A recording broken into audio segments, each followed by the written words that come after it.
What's going on, guys? Danny with HVAC Tech Tapes, and today we're going to be talking about something that's been asked for a few times.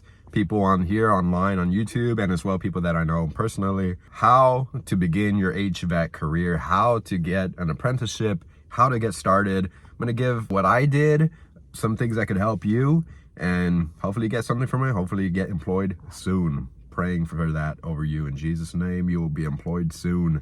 Let's go. So just an introduction. I am on my second year HVAC apprenticeship.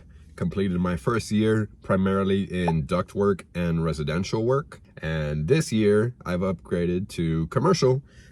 Looked for a different company, got started with a different company to really learn commercial air conditioning and continue growing as a technician. I do go to trade school. I'm almost done with that. I'll be getting my associates in HVAC. So I got 1.5 more semesters to go for that. It's a 2-year program. Now, how I got started in this industry might be a little different than I guess someone just coming fresh in without any connections. If you followed my channel, you'll know that my dad has an HVAC company. It is Comfort Climate. That's where I started, you know. Obviously you can say like, oh, well, you had it easy, this and that. And to be honest, yes, I did get a foot in the door right away, basically. But it's not any different for you watching this, okay? I will be going over what I've seen work for others and what I've heard and what's worked for me starting in a completely new company that isn't my father's business. It's a different company now that I work for. And the first thing is apply anywhere and everywhere, all right? The biggest challenge will be getting your foot in the door for that first company. That's the biggest challenge because everybody wants experienced techs already. The key is to just apply to as many companies as you can, small mom and pop shops or even bigger companies. I'll now go over the perks of both, having experienced both now. But the hardest part is just getting your foot in. Once you get in, it's on you to keep growing as a technician and to, you know, apply good work ethic. But once you got your foot into the field, it just gets easier. I know some people, depending on your age, I'm 28 right now. You might have to take a pay cut from what you're making right now at your current job or whatever it is just to get some experience. And I know that's difficult to do. I had to have 2 jobs at one point when I was barely starting my first year just to make ends meet. It's a temporary sacrifice, but the point is to get experience. And from there, you can keep progressing. You can jump around. You can find something that works better for you, a company maybe that works better for you. Now, the benefit to applying to a smaller company is that you'll likely be able to be more hands-on because they don't have a lot of people, I'm assuming, in their business, and they need help. They need helpers. And applying to a bigger company, you'll probably start as a helper and you might be there for a while, depending on the company, their needs, and as well how you progress. That would be kind of the pros and cons of both. So the con, I guess, of a small company that you're applying to is you'll be kind of thrown into the fire, right? Sink or swim kind of. And don't worry, when I started in this new company, it felt very sink or swim. It was a bit overwhelming. There was a few first initial weeks that I was like, man, I don't know if I'm gonna be able to keep this up. It gets better. Just keep grinding, keep learning, ask questions, invest in yourself, watch YouTube videos, subscribe to the channel. Shameless plug. So the perk would be you get hands-on, you start to learn pretty quick, but you will feel some pressure of having to learn quick and they're counting on you to already do stuff on your own. They'll send you out on your own pretty fast, which is what happened to me. Now, the cons of a big company that you might join is that you'll start as a helper and it'll be for who knows how long. I've seen people be a helper for weeks. I've seen people never get out of the helper position. And that's tough.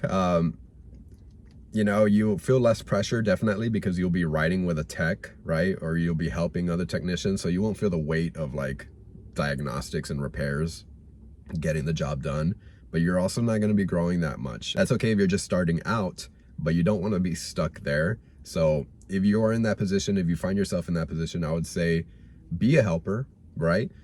Grow, get your experience, maybe start applying to other businesses. If you talk to your boss and they're just like, hey, we don't have a technician role for you, you're going to be a helper and you don't want that, I would say start to look for other options, right? Number 2, I don't know what number, I'm not keeping track, but another big thing is you have to make yourself valuable to your employer. So that would be investing in yourself.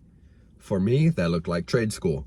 That looked like working residential, duct work, whatever it was. Start from the bottom, work your way up. There's a lot of people applying to these jobs, and you need to show why they should pick you. I would say get into a trade school, maybe just do a certificate of a 1-year residential program. If you can, you could do the, residential and commercial, or even the associates like what I'm doing. But at least something to, say like, hey, I got some credentials, give me a shot. That would be a great way to invest in yourself. And you don't need trade school to get into the field. Some people would just be like, hey, well, you need people. I don't care what. If you have good work ethic, I'll train you. Thankfully, I found a company like that. That's kind of how I started learning commercial mostly. So there are companies out there that are willing to train you and willing to show you along the way. As long as you have a great work ethic and you're reliable and you're progressing, they'll teach you what you need to know, and you don't need trade school.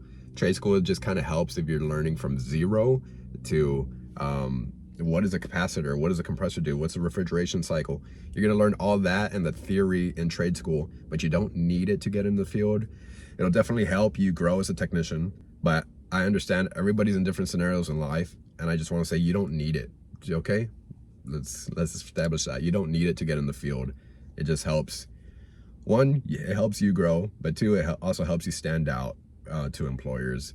Who are they going to pick? Like if you have 2 applicants, one is in trade school or finished it and one doesn't, this guy's going to be a little more considered most likely. The next thing, if you are in school, or if you have previous great employers and relationships with your employers, get a letter of recommendation. Trade school, get it from your teachers. If you're at work, ask for one from your current employer if you have a good relationship. Letters of recommendation will definitely stand out. A lot of people don't submit them, and that's okay. You're gonna have your resume, you're gonna have your letter of recommendation. You submit that to your employer, you're gonna stand out. All right, you're gonna stand out. It's inevitable, because not many people do that. So that would be a great way to add to your application process and get your foot in the door. Now, another thing, at least here in Texas, I don't know how it is everywhere, but here in Texas, you want to get your Texas Department of Licensing and Regulation, I think I said that right, ID card. You want to be a registered technician to work under somebody. Having that ready will definitely set you apart from the rest. You do pay, I forgot, $25, $50, something around there, and you do have to renew it every year. You don't need experience to apply for that, and you don't need EPA to apply for that. I think you just need like your employer name or something like that. I don't know. Check it out. I'll put a link down below. I remember it was very easy when I did it. You don't need much. That would be a great step on setting yourself apart for employers to notice you and show that you're serious and ready to get into this industry. Link down below to that for Texas. Now, once you're in the field, what's it gonna look like? You're gonna be a helper. Probably you're gonna be shadowing someone for hopefully, I don't know, a week or so. I shadowed my boss here for like a day and second day they threw me into the fire. Every company is different, their timelines are different. Hopefully you can shadow someone for like a week. Regardless, you'll have someone you can call and ask questions to, right? They won't expect you to know everything, especially if you're just starting out. So what would that look like? Let's take a look. Today I'm running a PM. It's a preventative maintenance. You will likely start doing that a lot. What it is changing filters, cleaning drain lines, inspecting all the RTUs, the equipment, or the split system, whatever you're maintaining. I'm going to be doing RTUs today. It's going to be similar for residential, just of course it's 2 units instead of just 1 package unit like I'm going to service. So let's take a look at what that's like today. All right, we got the key from the managers. Let's go up the fire riser room out here. Get roof access. Gonna put all our filters out here, rope them up one by one. Let's go.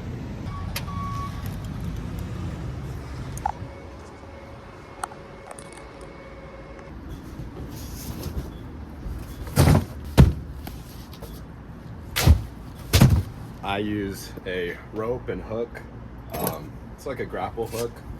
Since I'm working alone, what this does is this touches the top of the box like that, and then you yank it with a rope and it'll close, clamp onto the box, rinse and repeat, pull them up. Get my service and maintenance bag.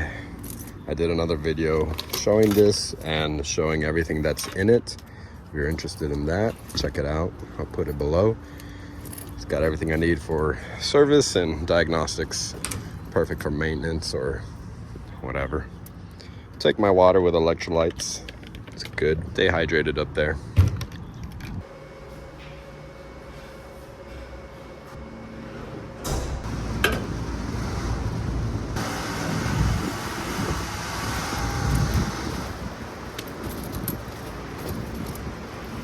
All right, we got them all loaded up on the roof. We're gonna open them all up, put dates on them, start to swap them all out. So I'm not gonna go over a whole PM of how I do it. Just kind of want to give you guys a little look at how a day in the life could be, I guess. Especially starting out, you'll be doing most likely maintenances. So this is commercial. Obviously it'll look a little different for residential, but overall it's the same thing. So first I'm just gonna change all the filters on all the units, then I'll get my meter and temperature probes to check everything else.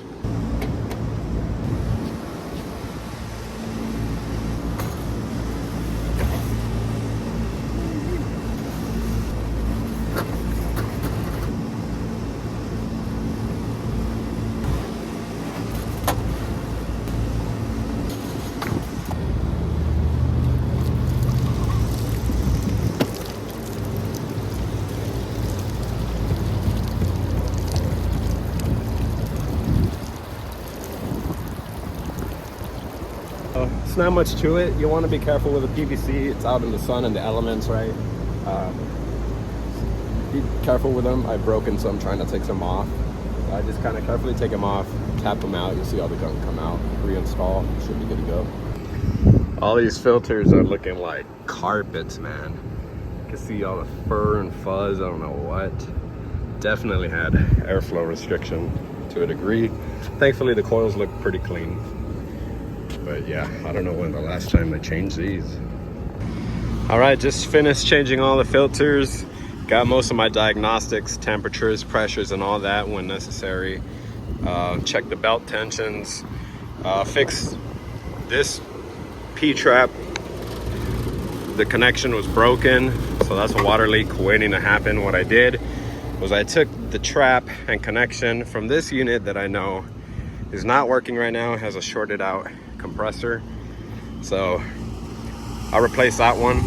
I don't have one on me, that's why I had to take it. This one, you can hear the fan motor.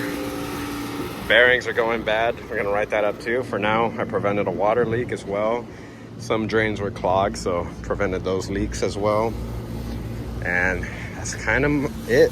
We're gonna quote everything out, give them a proposal to get all their units in top shape, up and running, and that's it. Once I'm done, pack them all up. The old filters where they go. Throw them off the roof. Of course, make sure there's nothing that could break, right? And that there's nobody there. I'm gonna make sure to do that. Yeah, let's throw them off.